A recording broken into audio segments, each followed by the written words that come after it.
reason why I wanted you all to be here, because one of the really important things about leadership is that you're ruthlessly honest about your own performance and you're very clear about the strengths and weaknesses of your rivals. Hazel, which team do you think should have won? I think our picture was strongest. I think that we got the concept together, it was fun, it was exciting, and I think our press release was very strong. I think that the boys didn't maybe not have quite an exciting picture because obviously they did pull faces to the camera, which could have been funny, but I don't think it was as strong as ours. Which team do you think should have won, Jack? I think we both did very well. I think the girls' picture was better than ours. Me and Quincy tried our hardest, so I think we should win. Quincy, you and Jack, between you, never said why the dragon was endangered. Was that just an oversight, or did you think it not important?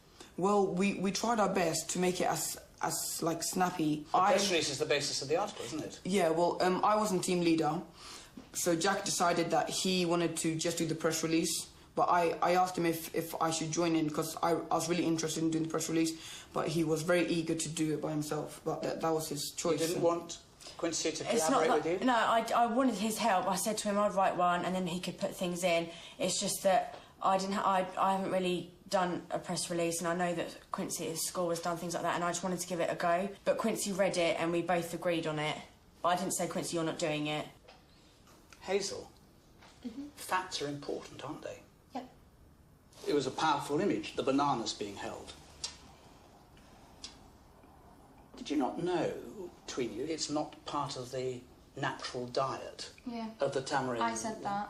I did say to you, didn't I? The bananas aren't part of their diet, but we thought it's quite stereotyping, you know, of monkeys to have bananas, so it'll look more effective and things like that.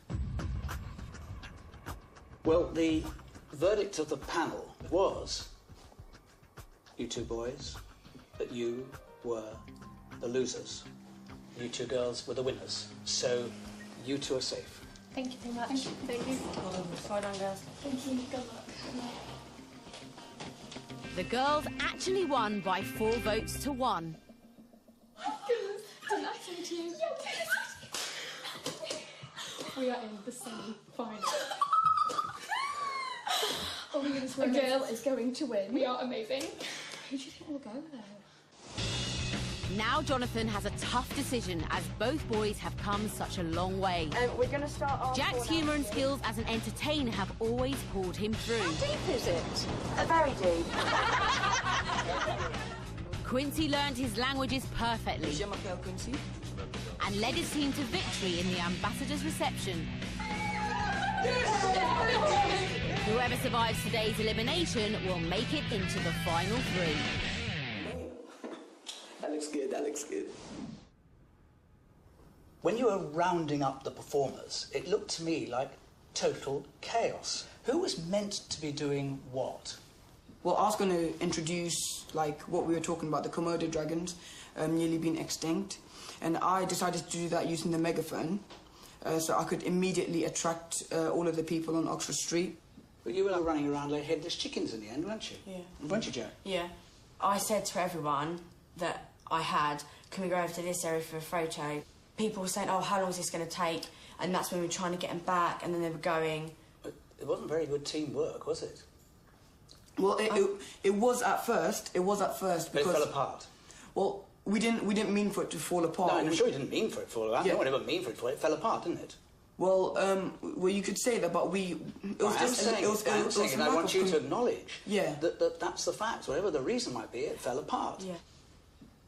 You then got hold of a group of these people, you put them in the street, you gave them a piece of string and a banner, and you left them there. And what did they do?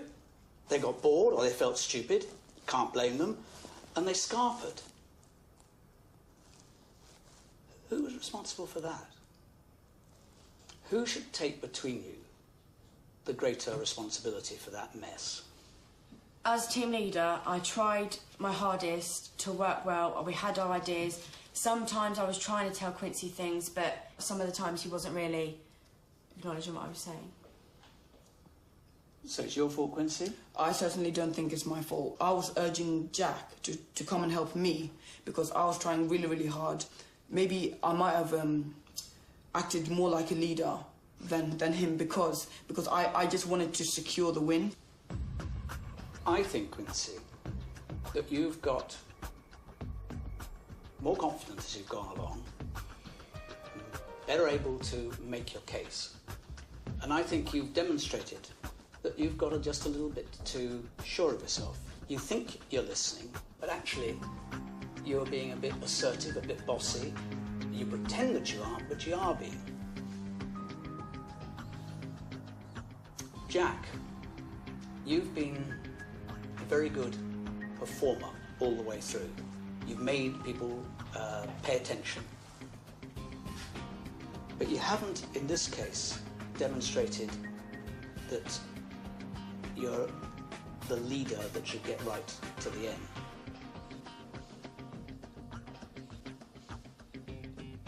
It's not an easy decision, but I have to say,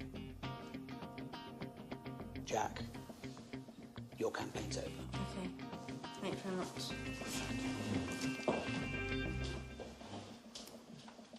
It was a really difficult call. Jack is so enchanting as a character. He's so funny, he's so out there. He's the kind of person you'd always want on your team, on your side. But maybe that's a bit of the way in which I made the decision.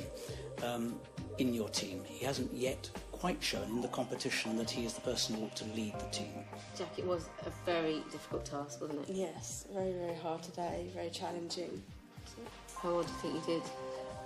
I think I gave my best. I did what I could do, and I tried and tried, but obviously it wasn't good enough, Jonathan. Quincy, you got through. Yeah. What have you learnt from this experience? I've learned that I need to listen more as a leader, and there should be a larger element of cooperation. I need to cooperate more with my leader, and I also need to focus more on my role that I'm given rather than just trying to show that I have leadership qualities. What would you say you've learnt being in an election? I've become a lot more confident. I never used to be able to go to people in the street. I would never dare, but it's taught me to be confident. I've become a better person. I've learned so much, and I now know when to be funny and not to be funny, and I think I've done my best, and I've learned a lot.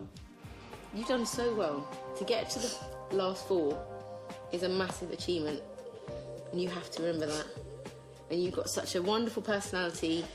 You've got love to dance. You make people smile. You make people happy. So I think we'll be seeing more of Jack. Yeah? Jack! Bye! Jack's the 7th candidate to leave the election house. Now only 3 remain. Love you!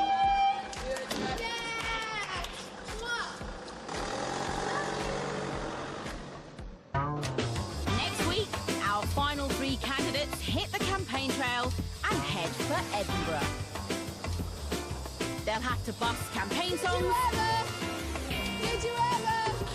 and give an inspiring science lesson. Hello guys, I'm Mr. Quincy. And one of our 3 Bravehearts gets their marching orders. Your campaign's over.